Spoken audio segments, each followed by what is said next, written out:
Itu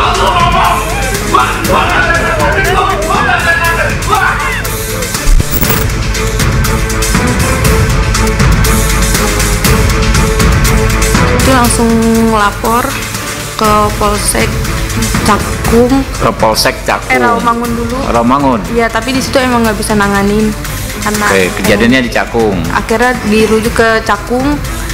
Ya, di Cakung juga nggak bisa nanganin juga. Kenapa yang Rawamangun menolak?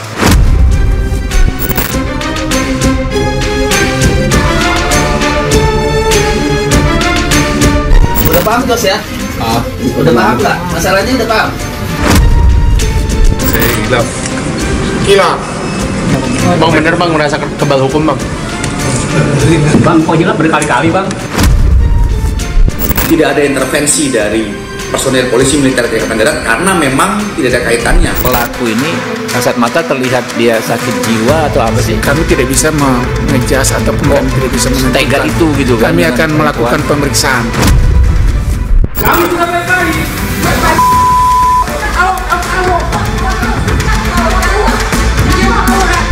Atas nama pribadi dan keluarga memohon maaf yang sebesar-besarnya kepada Ananda Lutfi beserta orang tua.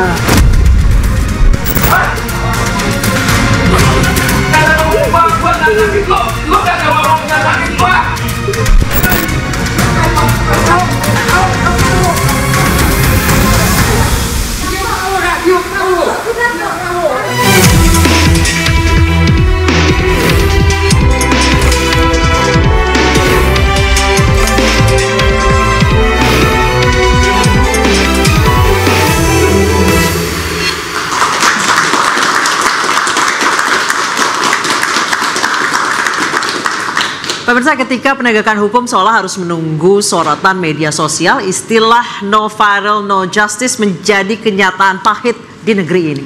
Kasus penganiayaan karyawan toko roti oleh anak bosnya dan penganiayaan seorang dokter koas menjadi bukti nyata kekuatan dunia maya. Apakah keadilan harus menunggu banyaknya jumlah like dan share? Dan bukankah setiap warga negara sama kedudukannya di mata hukum?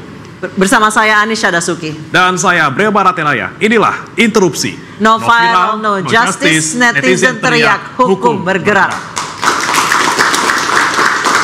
Dan pemirsa, kami akan membahasnya bersama para narasumber yang sudah hadir di studio Interupsi pada malam hari ini. Di sebelah kanan saya ada Arianto Sutadi, penasihat ahli Kapolri. Selamat malam Pak Arianto. Dan ada Suparji Ahmad, pakar hukum pidana. Selamat malam Pak Suparji. Baik, di sebelah kiri saya sudah ada juga Pak Jainuddin, pengacara korban yang bernama Dwi Ayu. Selamat malam Pak. Dan nanti juga akan bergabung bersama kami di studio ada Susno Duaji yang merupakan Kabar Eskrim Polri 2008-2009 ya.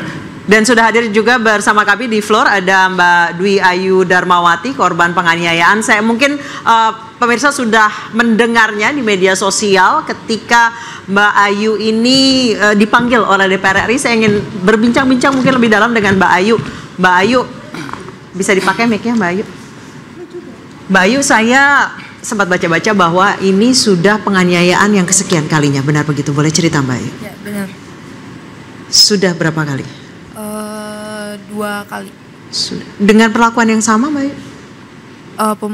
Kalau iya pemukulan. Pemukulan? Apa pelemparan barang gitu? Separah yang terjadi? Parah yang viral ini. Lebih parah yang viral ini. Penyebab sampai ngamuk itu biasanya apa? Hal-hal sepele seperti itu Mbak? Iya betul. Biasanya apa? Apakah memang dia pelaku ini biasa menyuruh hal-hal di luar job desk kepada karyawan Mbak? Betul. Seperti apa Mbak misalnya? Contohnya yang penolakan saya juga itu, dia tuh suka nyuruh nganterin makanan, ngambilin air kayak gitu. Memang setiap harinya pelaku ini berada di toko roti milik orang tuanya itu Mbak? Iya karena toko itu gabung sama rumah pribadi. Mbak, informasi yang kami dengar bahwa Anda, Mbak Ayu ini dibayar di bawah upah UMR, benar? Bahkan menunggak katanya bayar. Betul. Boleh diceritakan Mbak Ayu? Boleh diceritakan Mbak Ayu? Ya, seperti saya memang seperti apa deal-dealan kerjanya sampai. Jadi kerja di situ tanpa ada tanda tangan kontrak, hanya tahap interview. Kerja berapa jam satu hari Mbak Ayu? Karena di situ kekurangan orang, jadi saya setiap bulan selalu lembur.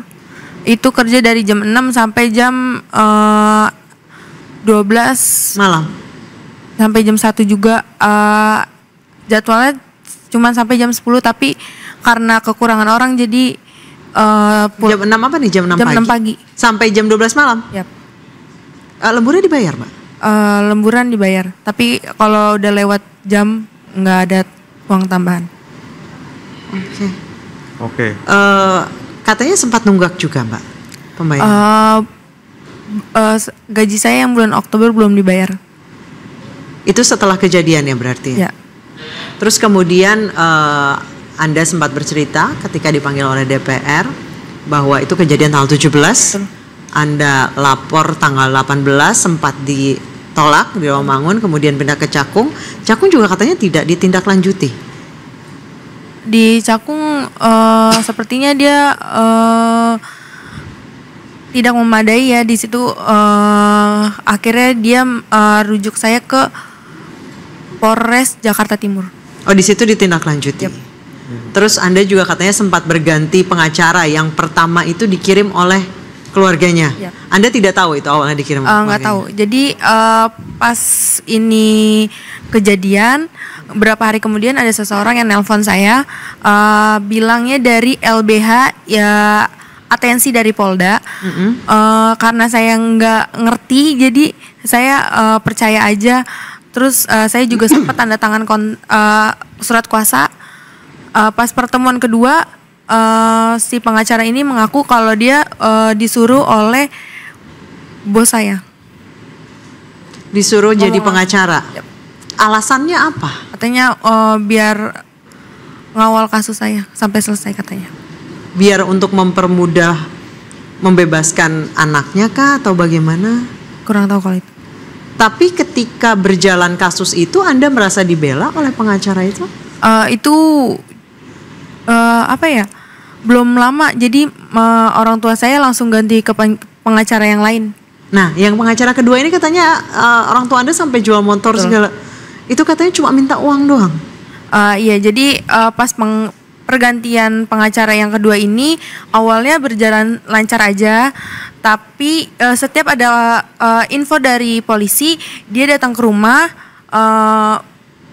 memberikan informasi, tapi meminta uang. Sampai mama saya habis-habisan duitnya, tetap dia minta duit karena mama udah nggak ada duit lagi, jadi mau nggak mau jual motor satu-satunya. Sampai habis berapa Mbak kalau boleh tahu? 12 juta. Tapi itu total keseruan, jadi bayarnya bertahap gitu. Setiap pertemuan gitu. Itu tiap pertemuan tuh meminta seperti itu. Betul. Tapi ada perkembangan kasusnya kah? Apakah pelakunya diperiksa? Gitu? Jadi saya cuma stuck sampai BAP. Stuck sampai BAP itu pun hanya Mbak Ayu yang di BAP? Setahu saya itu. Pelaku nggak sama sekali?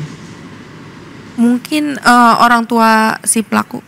Nah, ketika Mbak Ayu melaporkan kasus ini ya Mbak Ayu, video ini sudah Mbak Ayu bawa? Baru saya kasih karena saya tuh awalnya nggak ngerti kalau emang itu tuh harus dikasih juga. Saya kira kan barang buktinya, karena kan saya pas awal itu udah ngasih baju yang ada darahnya. Saya kira itu cukup. Ternyata saya baru tahu kalau itu kurang untuk. Anak Mbak Ayu untuk sampai memviralkan video ini pasti kan butuh keberanian. Pernah menerima ancaman atau apa dari? Pas viral, bos saya bilang kalau nggak hapus videonya, saya bakal laporin kamu ke polisi. Sempat menerima ancaman seperti itu? Tapi itu kan lewat via chat ya, tapi itu dihapus sama dia. Tapi untungnya udah saya SS. Udah di screenshot ya. Betul. Ketika itu Anda sempat bertanya apa alasannya, mengancam apa atau membalasnya? Enggak, saya nggak tanya. nggak menanggapi ya. Itu bos Anda atau pelaku? Bos. Nah, selama anak bos Anda menganiaya, tadi Anda menyebutkan 2 kali ya, Mbak Ayu ya. Bos Anda membela atau berusaha untuk menahan anaknya? Dengan yang kita lihat aja di video, orang tua si pelaku ini sempat menengahkan, tapi emang kan ditarik juga sama si pelaku, jadi mungkin dia juga nggak punya kekuatan juga kan buat nahan anaknya. Pegawai yang lain pernah menerima penganiayaan ataupun penghinaan oleh? Kalau untuk pelemparan hanya ke saya, tapi verbal ke karyawan yang lain. Memang sering seperti itu. Baik. Oke. Saya boleh ke Pak Arianto. Pak Arianto, begitu lama 1 bulan sampai akhirnya pelaku ditangkap, viral tanggal 13. Ya Pak, Ya. benar, baru 13, baru kemarin ditangkap. Itu sebenarnya apa yang salah, Pak? Apakah memang no viral no justice? Ya, itu salahnya polisi. Salahnya polisi tidak segera menangani laporan yang disampaikan oleh rakyat. Kenapa begitu? Polisi itu adalah penegak hukum. Dia sebagai gerbang pertama untuk menangani setiap pelanggaran hukum, terutama pidana ya. Pidana itu kalau polisi tidak melakukan penyidikan, maka hukum tidak bisa ditegakkan. Nah, padahal tahun 2009 saya masih Kadipinkum. Saya sudah menyusun SOP bagaimana cara menangani pelayanan yang baik di bidang penegakan hukum. Yaitu yang saya ingat ya, nomor 1, polisi dilarang menolak laporan. Meskipun kondisinya tidak memadai, tadi Mbak Ayu bilang ya, mungkin pokoknya polisi dilarang menolak laporan. Polseknya kecil gitu. Meskipun lokus deliktinya tidak di situ, tapi harusnya waktu itu saya ingat terima dulu, kemudian berarti bisa jadi kasusnya Mbak Ayu dianggap nggak penting gitu oleh polisi. Nanti saya ceritakan kenapa kasus itu ditolak oleh itu ya. Oke. Saya ceritakan dulu ini. Jadi kalau tadi ditanyakan itu 1 bulan kok baru ditangani, itu salah besar untuk polisi. Karena polisi itu harusnya cepat menangani ya, dalam prosedurnya seperti itu. Menangani, dan apabila ada laporan ini nggak memenuhi syarat gitu, dia kasih tahu, oh ini misalkan lokus deliktinya sana, laporannya diterima kemudian diserahkan ke yang sana. Dan harusnya polisi teorinya yang menyerahkan, begitu. Ya. Bukan mempingpong korban begitu, ya. Tapi sekarang yang bergulir ya, setiap orang laporan itu harus di SPK dulu, dicek dulu apakah cukup ini suatu pidana atau bukan, alat buktinya cukup apa tidak. Sekarang yang dilaksanakan oleh polisi di pelayanan terdepan gitu. Nah, inilah yang menurut saya ini salah satu aspek kenapa itu sehingga itu bisa terlambat ya. Jadi kalau saya mau mengatakan tadi ya, polisi kenapa kok kemudian menelantarkan itu tadi ya? Biasanya dalam pengalaman yang saya lihat itu, keterlambatan penanganan itu ada paling tidak 3 faktor. Jenis kasusnya yang keluarkan atau dari korban, kemudian pelaku, aspek pelaku ataupun aspek petugas yang menerima, dan yang ketiga sistem pengawasan yang terjadi di kesatuan itu. Oke, tapi kemudian kita akan coba kembali ke belakang ketika proses pelaporannya ke Pak Jainuddin. Pak Jainuddin, waktu itu kan Bapak kan berarti bukan pengacara pertamanya. Ya, betul. Berarti Bapak pengacara yang ketiga. Ya. Ketiga sejak menangani kasus di tanggal berapa Pak waktu itu Pak? Tanggal 15. Tanggal 15 Desember kemarin Ya, ini. betul. Nah, ini kan sudah ada kasusnya di Polres Jakarta Timur. Nah, bagaimana kemudian waktu itu proses penolakan korban sejak awal pelaporan tanggal 17 Oktober ketika kejadian sampai akhirnya sekarang baru viral kemudian bisa ditangani, Pak Jainuddin? Ya, jadi setelah saya dalami sejak saya terima surat kuasa tanggal 15 itu, bahwasanya pertama melaporkan itu adalah di Polsek Pulau Gadung. Tapi dengan alasan di situ bukan tempat kejadian perkara atau wilayah hukum Polsek Pulau Gadung, maka diarahkan ke Polsek Cakung. Ya, di Polsek Cakung pun demikian, karena keterbatasan SDM, mungkin di sana tidak ada unit PPA, diarahkanlah ke Polres Jakarta Timur. Di sana pun di Polres Jakarta Timur laporan itu diterima hampir menjelang subuh. Ya, coba bayangkan seorang perempuan dengan luka yang selain luka sobek juga luka lebam, ini layak sebenarnya harus dirawat saat itu. Karena keterbatasan finansial, dia terpaksa nggak ada gitu loh. Perawatan itu harusnya dirawat. Karena luka itu bahkan ada yang di dekat, mohon maaf ya, alat vitalnya seperti itu gitu loh. Oke. Karena seperti dalam video itu gitu dengan membabi buta gitu. Makanya saya duga gitu nih. Bisa aja diduga ada perencanaan untuk membunuh gitu loh. Oke. Tapi waktu ketika Bapak dikasih surat kuasa di tanggal 15 Desember, waktu itu Anda melihat penanganan kasusnya dari awal tanggal 18 Oktober sampai sekarang itu mandek atau berjalan tapi lambat atau seperti apa, Pak? Ya, berdasarkan informasi dari kepolisian bahwa penanganan kasus itu sebenarnya sudah sesuai SOP dan secara profesional. Hanya dalam alat bukti itu Ayu ini tidak menyertakan video yang sekarang viral itu. Nah, apakah butuh jempol-jempol netizen untuk mempercepat sebuah kasus? Kita akan kembali usai jeda, tetap bersama kami di Interupsi. Mas Susno, selamat datang Pak Susno. Dan kami dari Polres Jakarta Timur berharap ada masukan, arahan, dan kami mohon maaf apabila dalam penanganan kami ada hal-hal yang kurang ataupun tidak layak kami lakukan, dan kami mendasari proses penyidikan ini sesuai dengan SOP yang berlaku di dalam proses penyidikan tindak pidana yang berada di Polri sesuai dengan Perkap dan Perkabareskrim. Demikian yang dapat kami sampaikan. Wassalamualaikum warahmatullahi wabarakatuh. Shalom, Om Santi Santi Santi Om. Waalaikumsalam warahmatullahi wabarakatuh. Sebelum ke rekan-rekan anggota, sedikit saya konfirmasi ke Pak Kapolres. Ini pelaku ini kasat mata terlihat dia sakit jiwa atau apa sih? Mohon izin Pak, itu kalau kasat matanya seperti yang disampaikan oleh Bapak yang terhormat Ketua, tapi kami tidak bisa mengejas ataupun kami tidak bisa menentukan. Itu gitu kan? Kami akan melakukan pemeriksaan. Jadi kayak bukan manusia gitu loh.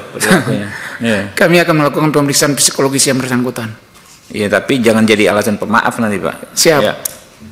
Oke, mungkin langsung suhu kita Pak Rikwanto.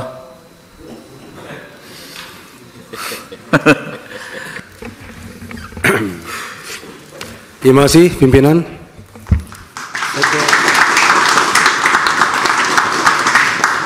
Ya, ada kembali di Interupsi pemirsa dan saya pengen ke Pak Susno dulu. Pak Susno, ini kan dari awal kasus berjalan sepertinya sudah ada yang salah nih ya, karena di oper-oper istilahnya, di Polsek ditolak 2 kali baru kemudian ke Polres. Ini yang salah di mana, Pak? Ini saya sependapat dengan Pak Arianto ya, yang membuat Perkap itu konsep dari Bareskrim, kemudian saya kirim ke Binkum, Pak Arianto waktu itu Kadip Binkum, diselesaikan 2009. Itu Perkap pertama tentang penyidikan. Nggak tahu sudah diperbaiki apa belum. Dan intinya tidak ada yang namanya menolak laporan. Mau itu di Polsek, mau itu di Polair, mau itu di Pos, silakan. Tidak ada alasan, tidak ada tenaga. Nanti diterima, selesai diterima, baru nanti kalau tidak ada tenaga naikkan Polres. Tidak ada di Polres, naikkan Polda. Nggak ada Polda, naikkan ke markas besar. Dan ingat, ini perkara bukan delik aduan. Polisi tahu ini nggak perlu ada laporan. Nggak perlu ada video-video viral dulu baru. Lah, ini no viral, no justice. Apalagi tadi Kapolres mengatakan di depan Komisi 3 sudah sesuai dengan apa itu? SOP. Sesuai dengan yang mana? Lah inilah koreksi ya untuk adik-adik junior, rusaknya citra kita karena model-model begini. Lah makanya Komisi 3 ya evaluasi lah Kapolresnya itu. Gimana Kapolres tangani gini aja sampai berapa namanya 15 hari baru tangkap ya. Kalau mau mati udah mati dulu. Nah kemudian juga baik sekali ini kasusnya kan menyangkut ketenaga kerjaan. Kita singgung aja pada kesempatan ini di mana Disnaker suku dinas apa namanya Jaktim Jakarta Timur ya. Di mana Disnaker provinsi ngapain aja loh anggarannya dihabisin. Pernah nggak meriksa orang yang gajinya di bawah ini, jam kerjanya gini, terjadi kekerasan? Ya, halo, Disnaker. Ya, anak buahnya siapa? Ini menterinya sekarang ini, Disnaker ya. Jangan dibebankan pada polisi semua. Disnaker yang bertanggung jawab terhadap hal ini. Nah, setelah kejadian ini, Disnaker sudah meriksa tempat itu apa enggak?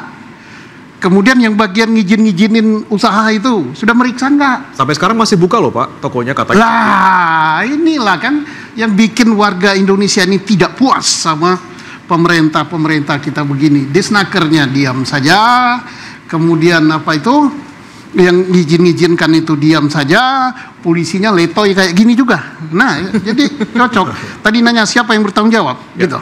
Ya yang bertanggung jawab jelas siapa yang paling tinggi. Tidak ada prajurit yang salah. Yang salah ya Kapolresnya. Oke. Saya ke Pak Suparji. Pak Suparji berapa pasal tadi? Verbal, non verbal. Tadi Mbak Ayu cerita gaji di bawah UMR. Lembur lebih dari 12 jam, bahkan dari jam 6 pagi sampai jam 12 malam. Setelah kasus ini Mbak Ayu laporan ke polisi, gajinya ditahan pula. Disnakernya mana itu? Berapa pasal itu? Penganiayaan juga? Sampai sejauh ini kan pengancaman juga tadi sempat ada WhatsApp kan gitu. Bisa juga dengan pengancaman dengan ITE ya, termasuk juga kemudian kekerasan ya, terus juga tindak pidana yang lain ya. Menurut saya yang ini masalahnya sangat complicated ya. Pak Susno tadi mengatakan bagaimana peran Disnaker ya, yang kemudian pengawasannya, bagaimana kemudian kesejahteraan termasuk misalnya BPJS ketenagakerjaannya dipenuhi atau tidak gitu. Sebentar saya tanya, Mbak Ayu, BPJS ketenagakerjaan dan kesehatannya dibayarkan tidak? Nggak ada. Nggak ada BPJS kan? Nah, jadi setiap ada satu masalah muncul masalah baru banyak sekali. Jadi ini kemudian menyadarkan kita semua bahwa memang ternyata negara masih absen terhadap perlindungan terhadap lalai kan gitu. Negara lalai terhadap kasus ini. Setidaknya ada beberapa persoalan yang menarik, bagaimana pentingnya perlindungan pada korban gitu loh. Perlindungan bagaimana ketika dia melaporkan, sama sekali tidak ada perlindungan, dia harus mundar-mandir ke kantor polsek satu polsek yang lain, tidak ada perlindungan sama sekali. Pada sisi yang lain juga penting lagi bagaimana kemudian mengingatkan kita semua. Sekarang muncul sebenarnya asas baru gitu, no viral justice. Kalau dalam hukum pidana kan ada asas-asas hukum gitu. Ini menjadi satu asas hukum yang baru gitu.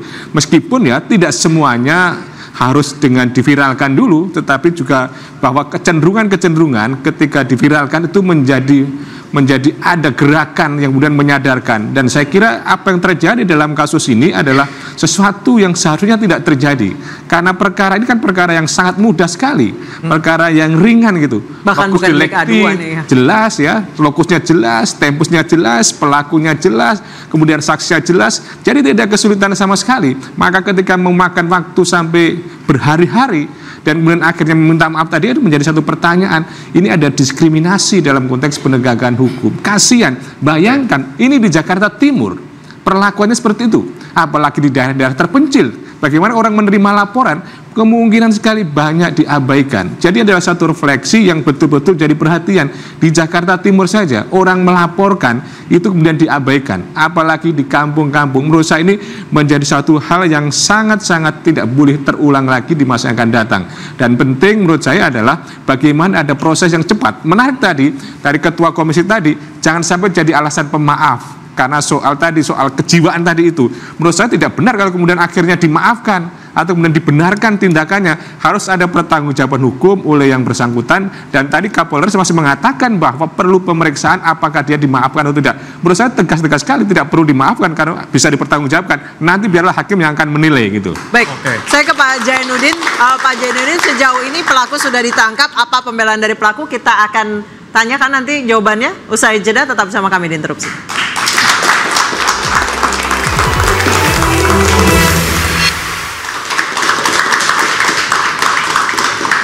Baik, terima kasih Anda masih diinterupsi. Saya ke Pak Jainuddin. Pak Jainuddin, setelah Anda berarti sudah pegang, Anda pengacara ketiga, sudah pegang kasus ini berapa lama Pak? Berarti 4 hari. Baru 4 hari. Sudah ada perkembangan apa selama 4 hari dibandingkan 2 pengacara yang lain? Ya, saya menyikapi bahwa pada kasus Ayu ini memiliki 2 aspek. Aspek hukum dan aspek moral. Ya, selain kekerasan seperti yang kita lihat, aspek moral adalah dipertunjukkan gitu loh oleh bosnya sendiri, dengan berkata kasar, berkata yang tidak manusiawi, bahwa kamu itu orang miskin, kamu itu babu. Jadi kamu tidak mungkin melaporkan saya ini kebal hukum gitu loh. Pada saat dia ditunjuk sebagai babu, maka hapuslah itu yang namanya karyawan. Karena yang namanya babu suruh cium kaki pun bisa. Bayu, Anda sering menerima penghinaan, Anda atau karyawan yang lain sering menerima penghinaan seperti itu? Yang saya tahu biasanya kata-kata kasar. Kata-kata kasar sering terlontar ya? Penghinaan-penghinaan ya? Iya, kurang lebih seperti itu. Biasanya itu terjadi kalau Anda buat kesalahan atau apa gitu? Kayak si pelaku ini minta sesuatu tapi nggak kita turutin gitu, dia marah. Oke, tapi tidak hanya pelaku saja, ini ibu dan juga saudara yang lain juga sama seperti itu perlakuannya. Maksud saya ibu pelaku itu seperti begitu apa? Juga? Atau hanya pelaku saja? Pelaku aja. Pelakunya aja, tapi pelakunya juga kasar ke keluarganya atau sama saja apa seperti apa? Kurang tahu. Kurang tahu ya. Tapi ke karyawannya semuanya kasar dan sering menghina. Betul. Ya. Oke. Baik Pak, silakan lanjutkan. Ya, jadi saya ulang ya, begitu orang yang katanya karyawan bekerja di sana, sudah jelas jobnya itu dia tuh kasir, main jobnya, tapi disuruh suruh antar ke kamar pribadinya. Jadi begitu saya bilang karyawan dianggap babu, jadi si bos itu berhak memerintahkan apa saja. Itulah yang sangat disayangkan gitu loh. Pada saat dia ada penolakan, dianggap bukan karyawan, dianggap dia tuh babu, harusnya nurut saya gitu loh. Jadi dengan gelap mata seperti yang kita saksikan dalam video itu, itulah fenomena yang terjadi. Makanya netizen sekarang ini lebih melihat aspek moral itu gitu loh. Seperti itu. Oke. Saya mau ke Pak Susno dulu mungkin ya. Pak Susno, ini kan kita lihat ada yang salah sejak awal penyelidikan dan kemudian tadi Bapak juga bilang bahwa Kapolres Jaktim lah yang salah. Lalu seperti apa seharusnya yang dilakukan ataupun pembenahan apa yang harus dilakukan di dalam institusi Polri, Pak? Ya, Kapolresnya dievaluasi ya. Dicopot mungkin? Iya, kalau itu kan jelas. Tapi kan dievaluasi kesalahannya apa? Kesalahannya kan udah kasat mata, tidak menangani. Kalau dicopot itu ya jelas. Jangan sampai yang kayak Semarang kan tidak dicopot-copot. Kenapa harus dicopot? Supaya ini pelajaran untuk yang lain. Banyak loh yang ngantri mau jadi Kapolres. Kecuali yang pensiun aja yang nggak mau. Pak Susno mau jadi Kapolres juga, Pak? Udah tamat. Tapi ini tidak boleh dibiarkan ya. Terus yang kedua, saya sangat tertarik tadi gaji ditahan. Nah ini Kadisnakernya harus dicopot juga itu. Copot semua ini. BPJS dibayarkan ya. Banyak yang nanti mau jadi Kadisnaker. Nggak ada BPJS ya? Iya. Nggak ada. Di bawah BPJS, di bawah UMR dan sebagainya.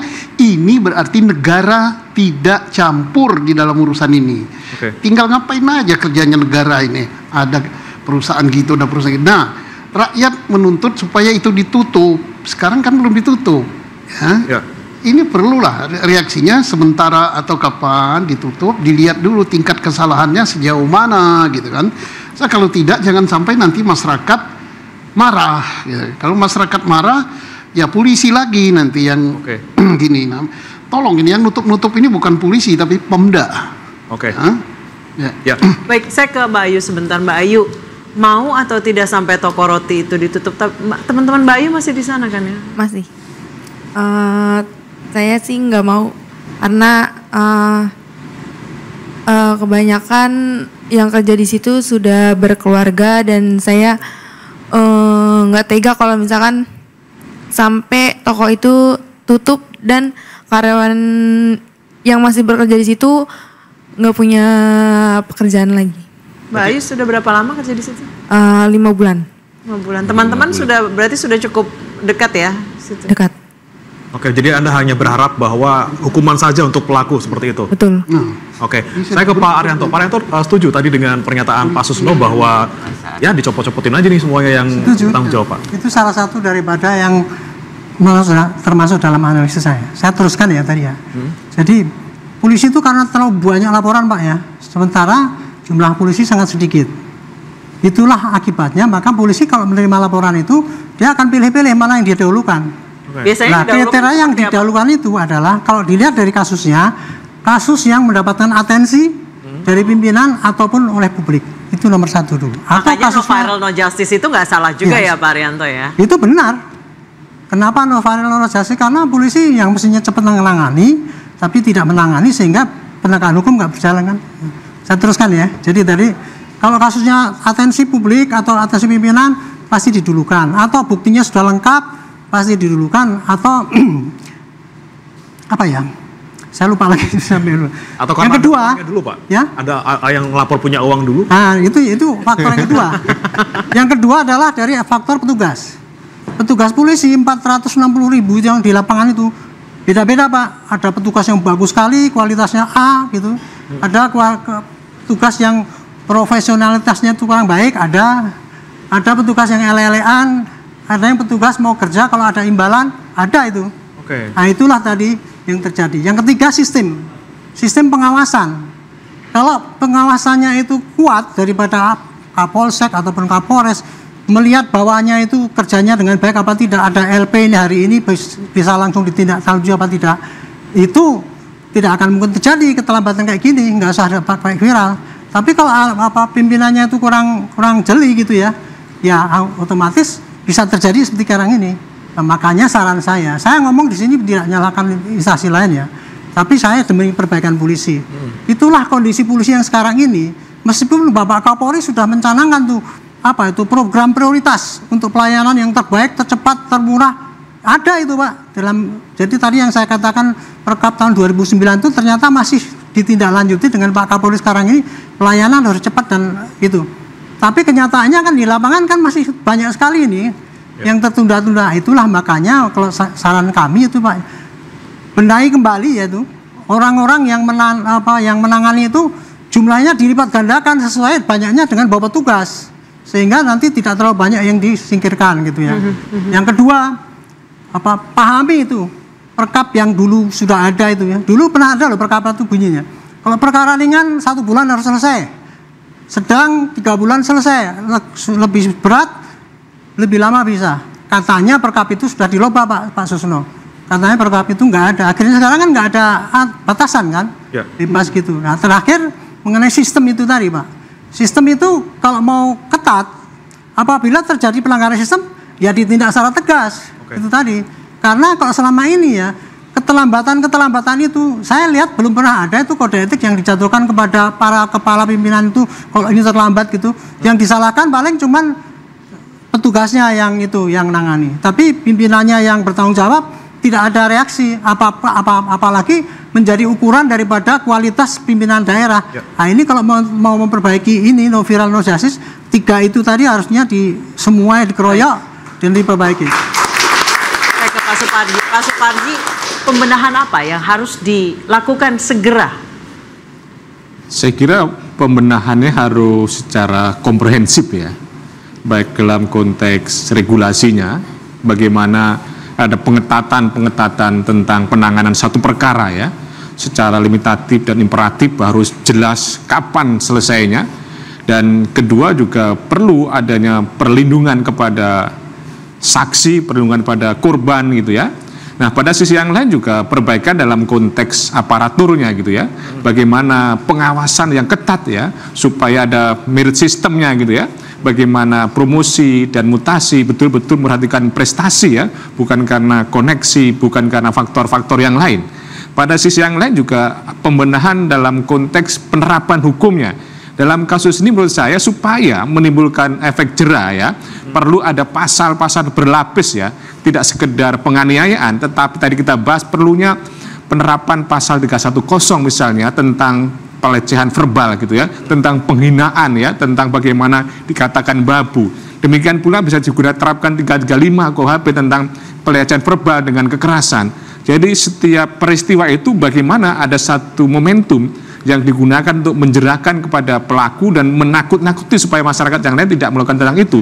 Dan juga penting menurut saya adalah bagaimana pembenahan dalam kultur kita, budaya kita, bagaimana ketika ada satu kasus itu tidak takut untuk melakukan laporan, tidak takut melakukan menjadi saksi dan sebagainya.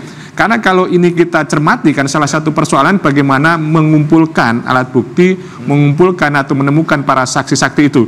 Jadi menurut saya dalam kasus ini banyak hal yang diperbaiki supaya kita sama-sama mencintai Polri ini betul-betul bekerja secara profesional. Kan? Tapi bagaimana kemudian kalau kalau misalnya kita mau lapor, ternyata orang yang dilaporkan orang kaya seperti itu, kita sudah di proses sekarang, tapi di persidangan ternyata bebas. Kita akan bahas sesaat lagi, tetap diinterupsi.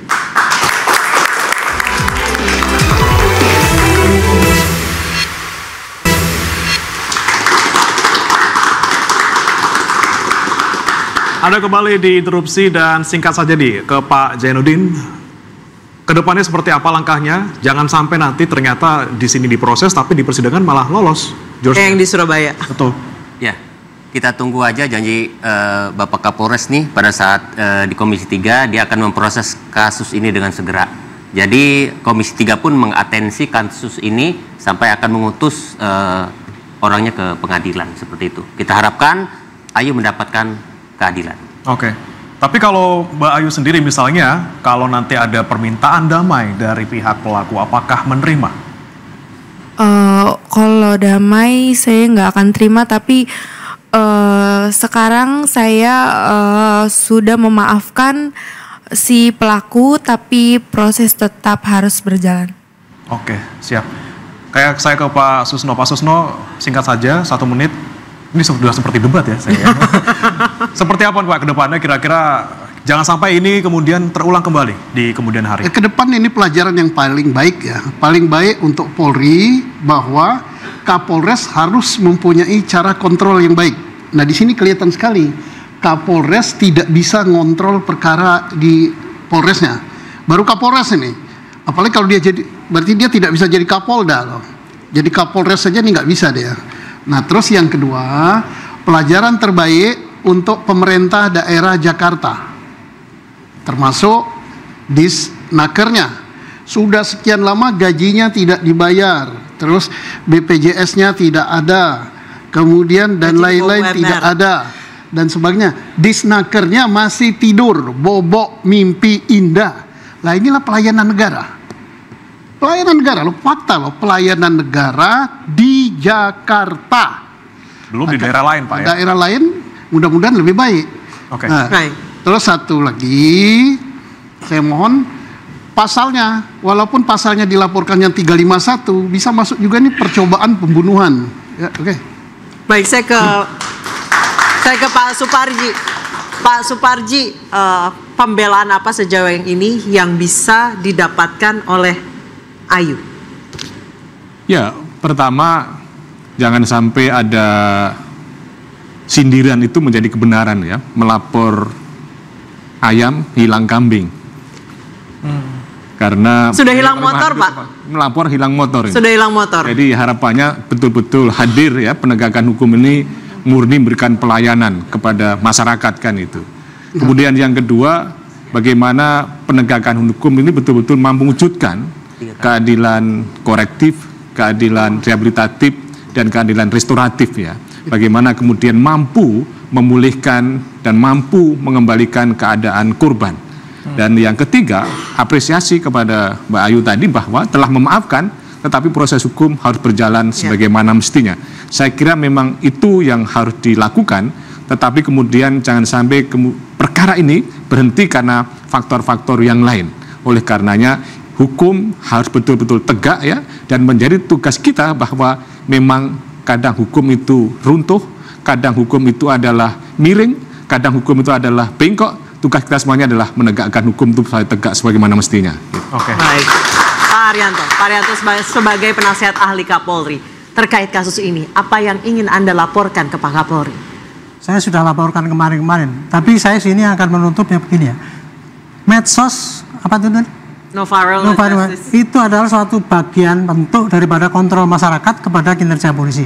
Silakan itu terus dikobarkan ya, ini bisa ditanggapi oleh polisi sebagai kritik. Dan itu untuk menyatakan bahwa polisi walaupun sudah maksimal berbuat, tapi di celah-celah yang mereka bekerja dengan baik, tapi masih ada yang kurang baik. Mudah-mudahan ini viral ini bisa menjadikan cambuk bagi polisi untuk memperbaiki sistem yang terdepan, yaitu perlu di SOP-nya dirubah supaya tidak dari pandangan polisi tapi dari pandangan yang dilayani. Dan kedua, kenakan sanksi tegas kepada kesatuan terdepan supaya ini tidak terjadi di tempat-tempat yang lain dan dalam waktu singkat polisi bisa memperbaiki kinerjanya. Saya kira dua itu yang penting untuk masuk. Oke. Baik, terakhir saya ke Mbak Ayu. Mbak Ayu, ada mungkin sesuatu yang ingin Anda katakan ke pelaku mungkin? Atau ke bos Anda? Untuk pelaku semoga kejadian ini tidak terulang kembali, tidak dilakukan kembali. Itu aja sih. Ya, ke bos Anda mungkin? Nggak perlu. Oke, semoga mungkin kedepannya bisa menjadi pelajaran ya. Ini bisa menjadi viral, kemudian diproses hukum kedepannya supaya tidak ada kejadian seperti ini lagi tentunya. Memang kita harapkan no viral, no justice itu tidak menjadi momok di sistem penegakan hukum di Indonesia. Tapi para jempol-jempol netizen bagaimanapun masih dibutuhkan. Iya, itu yang kita butuhkan sekarang untuk menegakkan keadilan di Indonesia. No viral, no justice. Demikian interupsi. Saya Beriman Atinaya. Saya Anisha Dasuki. Kita jumpa lagi minggu depan. Sampai jumpa.